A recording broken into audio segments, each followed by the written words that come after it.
All right, welcome to another edition of Carnivore Bites. I'm your host, Jeff Sherman, along with Dr. Eric Lopkin. And Dr. Lopkin, of course, we had the Kavanaugh hearings, but I'm going to put that on hold just for a second. And let's talk about the unemployment and the economy. 1969, almost 50 years ago, was another world. I was a kid, okay? I was 10 years old. And I remember, there is no such thing as unemployment. Like in 1969, you could just get a job. So how come it's not getting more press? Well, I mean, it did get press Friday when it was announced, but there's so much. I mean, I can't believe I've heard people say this, but they refuse to give Trump credit for anything, even though the facts are right in front of them. But so what's the obsession of not giving Trump any credit? I think it's you've called them the deep state. The fact of the matter is he doesn't do things the way they do, and his way is working where theirs wasn't.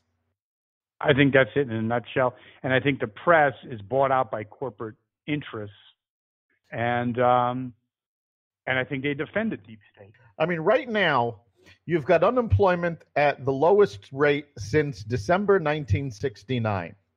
You've got consumer confidence at the highest rate in 10 years. You've got, there were a number of other services income came out highest rate. You've got the new, he doesn't want to call it NAFTA, with USMCA, which opens up new markets for American farmers. No question, yes. We've got all of this stuff going on. And basically, we've only really got one serious drag on the economy, which is rising interest rates. Yes. Which is actually a good thing at this point because you need to raise them. Well, we need to raise them. There are some problems with the rising interest rates. There are a lot of economists that feel they're being raised too quickly. I happen to agree with that, but I understand why they're raising them so quickly. They should have started raising interest rates about 18 months before they actually did. So now they're playing catch up. They've been maybe, yes, I think even though the economy, let's say, they should have done it under Obama, even though the economy it was still starting, it turned the corner at least. There was no reason for 0%. Right, but because they waited so long, now they're sort of rushing it because they want to get back to what they consider break even. Because there will be another recession at some point. It always happens. And the Fed needs to be in a place where if inflation starts coming, if a recession starts coming, they have the tools again to deal with it. Because right now they don't. They blew the whole wad. Right. The 08. They never did. In 08, it was like negative interest rates, essentially. Well, no, it was never negative. It was zero. I'm saying it's a figure of speech. It was basically zero. Yes. So the thing is, that's not a figure of speech because a lot of places considered going to negative interest rates. Yeah, and plus with inflation, you figure that in. It was negative interest. Yep. So how come it hasn't? Trump's poll number, Rasmussen has him at 51, and then there was one that had like 41. What do you think his real poll number is? I think Rasmussen's got it pretty close. They've been pretty good all along. I don't know what the difference in their methodology is, but they seem to actually be speaking to Trump supporters in proportion with the rest of the country, where Quinnipiac seems to have missed them altogether. Maybe because the East Coast bias. What do you think? So I would agree with you. It's probably around 50-something%. What do you think's happening in the midterms? I think the Senate, I think the Republicans actually pick up some. Do you agree?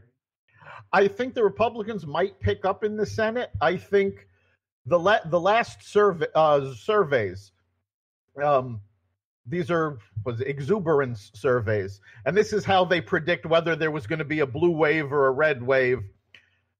prior to the last survey, Democratic exuberance was 10 points ahead of Republican. That's why they were predicting a blue wave, because they were expecting a higher Democratic turnout. Republicans and conservatives especially got so angry over what the Democrats did to Kavanaugh. At the last survey, the difference in exuberance dropped to 2 points. So I think the red wave and the blue wave are going to cancel each other out, and we're going to have pretty much close to what we have now. You really believe that? This is what the data is saying. Okay, no, because I think if that happens, Pelosi and Schumer are finished. I would hope so, but you know what? Pelosi has made so many mistakes and has basically led her party down to ruin. I don't understand why they haven't gotten rid of her already. It boggles the mind. It does. I also think the Kavanaugh hearing really exposed the Democrats for a party without ideas, rudderless, without leaders, and I think some big losers. I think Cory Booker, big loser. Spartacus, he's a big loser. And I think Denang Dick Blumenthal was a big loser too. What do you think? Well, I honestly think they were all big losers. The tactics they used during the Kavanaugh hearings backfired, and they never saw that coming. They didn't, did they? No. In fact, Nancy Pelosi a few days ago was talking about the wrap-up smear. And this was, and you can go on YouTube and see her speech, and she's talking about a political trick, and this is basically what the Democrats did to Kavanaugh, where they make an accusation, leak the accusation to the press, and then use the press coverage of the accusation to say, oh, look, see, the press is covering it, it must be true. Mm-hmm. And Pelosi came out and said that this was a political trick. Just admitting that they do it. She's ready for pretty much the dog track. So I think you're right. I think the blue wave is in trouble. I think if it happens, I do think Pelosi goes at this point. I hope so. I mean, for the Democrats' sake, she should go. Well, for the Republicans' sake, she should stay. Yeah. Well, Dr. Lopkin, that's another edition of Carnivore Bites. Good conversation. I think there's certainly a lot going on, and we'll do it again. See you next week. You've been listening to Carnivore Radio's podcast. You can catch us here every week. Carnivore Radio is part of the Xvadio podcast network. You can listen to the podcast at blogtalkradio.com/Xvadio.